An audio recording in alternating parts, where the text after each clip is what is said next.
Hello everyone, welcome back to my channel world to facts. दोस्तों, जब से Russia और यूक्रेन के आंतरिक झगड़े शुरू हुए हैं तब से दुनिया पर तीसरे वर्ल्ड वॉर का खतरा मानो बढ़ सा गया है। जहां 17 देश यूक्रेन के साथ खड़े हैं तो वहीं दूसरी तरफ 10 देश ऐसे भी हैं जो रशिया के साथ खड़े हैं। फरवरी 2, 2022 यूक्रेन और रशिया के वॉर शुरू होने से पहले ही करीब 137 यूक्रेनियन सिटीजन मारे गए और करीब 316 सिटीजन इंजर्ड हुए। तो क्या रशिया और यूक्रेन ही वजह बनेंगे तीसरे विश्व युद्ध के?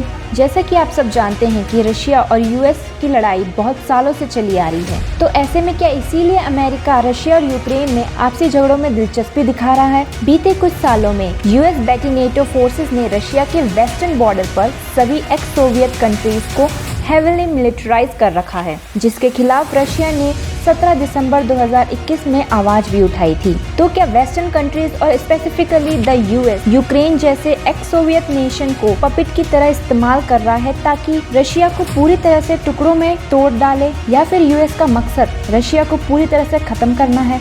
और इन्हीं सब के बीच पुतिन अपने इंटरव्यू में डोनबास का जिक्र करते हैं। तो चलिए जानते हैं कि आखिर ये डोनबास है क्या। तो चलिए दोस्तों, आज हम जानते हैं इन्हीं सभी सवालों के जवाब कि आखिर क्यों रशिया और यूक्रेन की वजह से दुनिया पर तीसरे विश्व युद्ध का खतरा मंडरा रहा है। पर उससे पहले वीडियो में बने रहिए, और अगर आपको मेरी ये वीडियो पसंद आए तो वीडियो को लाइक और चैनल को जरूर सब्सक्राइब करिए ताकि मेरी आने वाली वीडियो आपके पास सबसे पहले पहुँच सके।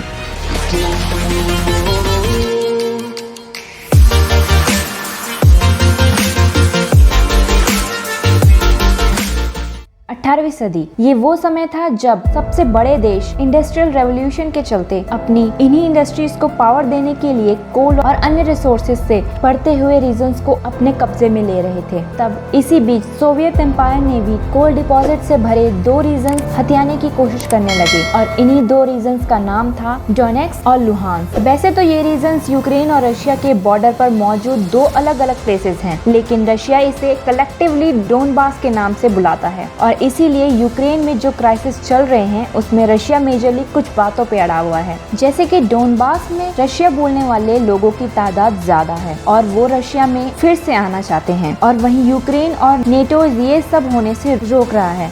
दूसरी बात, 2014 में डोनबास के सपोर्ट से बनाए गए यूक्रेनियन प्रेसिडेंट विक्टर यानुकोविच को सिर्फ इसीलिए हटाया गया क्योंकि उन्होंने यूरोपियन यूनियन और नाटो से जुड़ने के लिए मना कर दिया था। तीसरी बात, क्योंकि नाटो फोर्सेस ने सभी रशिया, पोलैंड, यूक्रेन जैसे एक्स सोवियत नेशन को हेवीली मिलिटराइज करके रखा हुआ है, और रशिया इन्हीं सब चीजों से डर रहा है, और इसीलिए इन सभी रीजन को रशिया डीमिलिटराइज देखना चाहता है।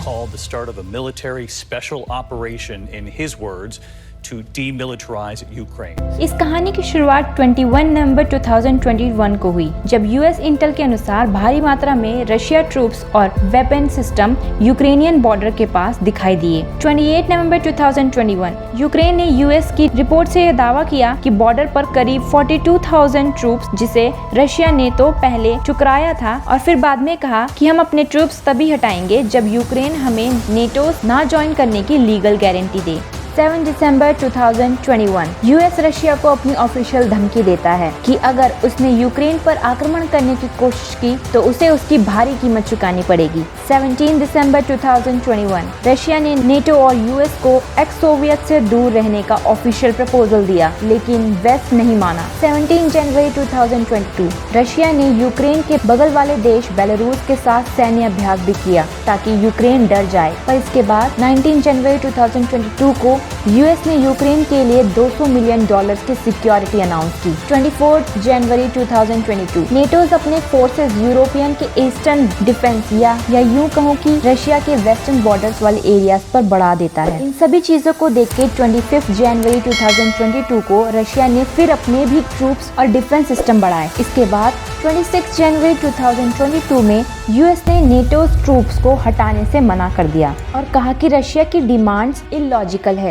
इस पर 2 दिन बाद चाइना ने वेस्ट को वार्निंग दी कि रशिया को हल्के में ना लिया जाए। यूएस नहीं माना और मिड फेब तक डोनबास में घमासान फायरिंग चालू हो गई। 19 फरवरी 2022 जब लोगों को सेफली रशिया भेजने की बात की गई, तब यूएस ने सारी तबाही का ब्लेम अकेले रशिया पर डाल दिया और कहा अब रशिया किसी भी वक्त यूक्रेन पर हमला करने वाला है। 22 फरवरी 2022 रशिया ने यूक्रेन के डोनबास रीजन में ट्रूप्स उतारने का फैसला किया और वो भी ये कहकर कि वे डोनबास में रूसी लोगों की रक्षा के लिए शांति बनाए रखने के मिशन पर हैं। 24 फरवरी 2022 यानी इस पीस कीपिंग मिशन की ऑफिशियल शुरुआत हो चुकी थी, पर इस पीस कीपिंग मिशन ने पीस बनाए रखने के लिए नहीं बल्कि लोगों और लोगों की प्रॉपर्टी के पीसेस करने के लिए की गई थी, जैसे कि आप सबने न्यूज में देखा ही होगा। Well, meanwhile, there's a look now, a new look at some of the destruction that is happening in Kiev. तो जैसा कि आप सब ने देखा दोस्तों कि कैसे पुतिन पीस कीपिंग मिशन की आड़ में एक तरफ यूक्रेनियन सिटीजन्स के घरों को तबाह कर रहा है और दूसरी तरफ ये कह रहा है कि रशिया यूक्रेनियन सिटीजन्स को हार्म नहीं करना चाहता।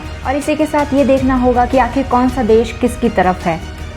नेटोज के बड़े प्लेयर्स जैसे Belgium, Canada, Denmark, France, Italy, Iceland, US, Netherlands, Norway और यूनाइटेड किंगडम ये तो ऑब्वियसली यूक्रेन की ही साइड खड़े हैं, लेकिन साथ ही Japan, South Korea, Australia, France, Germany ने भी रशिया पर सैंक्शन लगाने का ऐलान कर दिया है। पर आप ये ना समझें कि रशिया अकेला है, नहीं नहीं, बिल्कुल नहीं। रशिया यहाँ अकेला नहीं है, क्योंकि अदर न्यूक्लियर कंट्रीज जैसे कि चाइना, पाकिस्तान, ईरान और नॉर्थ कोरिया रशिया की तरफ ही है। और साथ ही क्यूबा और 5 एक्स सोवियत देश जैसे अर्मेनिया, किर्गिस्तान, तजाकिस्तान, कजाकिस्तान और बेलारूस जैसे देश भी रशिया के साथ ही खड़े हैं। इतना ही नहीं, इन 5 एक्स सोवियत देशों ने तो एक ऐसी ऑर्गेनाइजेशन बनाई है जिसके तहत अगर कोई रशिया पे अटैक करता है तो ये माना जाएगा कि इन सभी देशों पर भी अटैक हुआ है। और इस ऑर्गेनाइजेशन का नाम है CSTO, मतलब कलेक्टिव सिक्योरिटी ट्रीटी ऑर्गेनाइजेशन। और वहीं दूसरी तरफ इस पूरे इशू को आग देने वाला यूएस सिर्फ इतना ही कहता है कि वो यूक्रेन को सपोर्ट तो करेगा, पर अपने सिर्फ डिफेंस इक्विपमेंट और फंड ही भेजेगा, ना कि मिलिट्री ट्रूप। इसीलिए अगर ये वेस्टर्न देश आगे आके यूक्रेन की मदद नहीं करेंगे तो फिर रशिया को रोकने के लिए ये देश आखिर करने क्या वाले हैं? और तो और आखिर ये देश किस तरह के एक्शन लेने का दावा कर रहे हैं? क्योंकि US, European union, Germany, Japan, Australia, south Korea जैसे देशों ने भी रशिया पर अपनी कई सारी चीजों पर प्रतिबंध लगा दिया है। President Biden called the move unjustified, pledging new actions against Russia.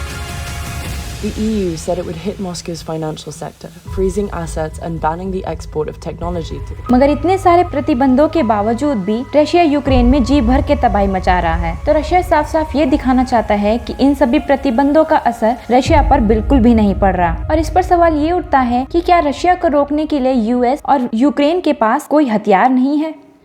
Ukraine के पास एक हथियार है और ये हथियार इतना बड़ा है कि खुद रशिया भी इससे डरता है और इस हथियार का नाम है शिफ्ट बैन। ये एक ऐसा बैन है कि जब 2014 में एक सिमिलर रेशो के चलते रशिया पर इस बैन को लगाने की बात चल रही थी, तब उन्हीं के फॉर्मर फॉरेन मिनिस्टर एलेक्सी कुड्रिन ने कहा था कि इस बैन को लगाने से रशिया की जीडीपी 5% से गिर जाएगी। पर ये शिफ्ट आखिर होता क्या है? शिफ्ट का मतलब society for world wide inter bank financial telecommunication. इसे 1973 में ब्रुसेल्स में बनाया गया था, जिसका काम था सिक्योर मैसेजिंग प्रोवाइड करना, जिसे इस्तेमाल करके बैंक क्विक और सिक्योर क्रॉस बॉर्डर पेमेंट कर सकता है। या मैं सीधे शब्दों में कहूँ तो ये इंटरनेशनल बैंक्स का व्हाट्सएप है, जिसे 2 अननोन बैंक कंफर्म कर सकते हैं कि पैसे जिस अकाउंट में पहुँचने हैं कि वो अकाउंट उसके ओरिजिनल रिसीवर का एग्जिस्टिंग अकाउंट है या फिर नहीं। दोस्तों, अब आपको पता चल गया होगा कि ये बहुत बड़ा बैन होता है, इसीलिए अभी तक किसी भी कंट्री ने इसे किसी दूसरी कंट्री पर इम्पोज नहीं किया है, मतलब लागू नहीं किया है। यहाँ तक कि तब भी नहीं जब 2014 में रशिया ने यूक्रेन के क्रीमिया पेनिसुला पर कब्जा किया था। और अब आप देख सकते हैं कि रशिया ने वापस यूक्रेन के साथ वही किया है। क्या इसका मतलब ये है कि रशिया शिफ्ट बैन के खिलाफ अपनी कोई नई योजना बना चुका है? आखिर रशिया अपनी डूबती हुई इकोनॉमी को बचाने के लिए कैसे कदम ले सकता है? कहीं रशिया न्यूक्लियर टेक्नोलॉजी येमेन और सऊदी अरेबिया जैसी इररिस्पॉन्सिबल देशों को बेचने तो नहीं वाला ताकि वो अपनी इकोनॉमी को बढ़ा सके?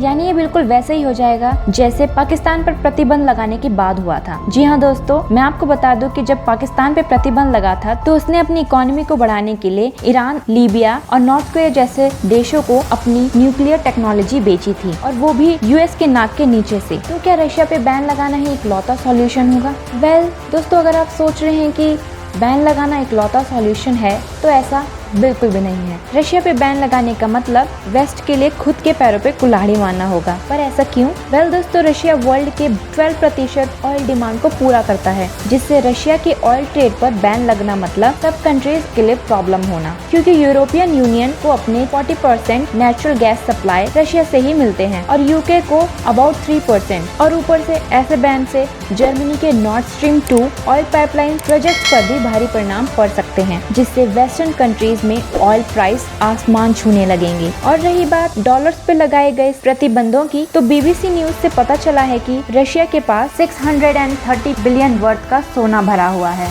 तो इसी के साथ रशिया ने शिफ्ट बैंक के खिलाफ एक शिफ्ट मूव लिया है, जिसमें रशिया अपना खुद का सिस्टम ऑफ इंटरनेशनल पेमेंट तैयार कर रहा है, और इसीलिए 2014 के बाद से ही रशिया चाइना के साथ अपनी नजदीकियां बढ़ा रहा है, वो भी उनके साथ डी डॉलराइजेशन का नारा लगाते हुए। और इस स्ट्रेटजी के साथ दोनों ने ही यूएस डॉलर की इम्पोर्टेंस घटाने के लिए आपस में 150 million yuan means 24.5 billion dollars currency swap agreement sign किया है। बट क्या इतनी नजदीकियां रशिया के लिए सही होगी? तो क्या रशिया भी चाइना के इस जाल में फंसता ही चला जाएगा? वेल, रशिया अच्छी तरीके से जानता है कि चाइनीज करेंसी को बढ़ावा देने से उसकी इकोनॉमी भी बढ़ सकती है और वो चाइना के डेब्ट ट्रैप में फंस सकता है।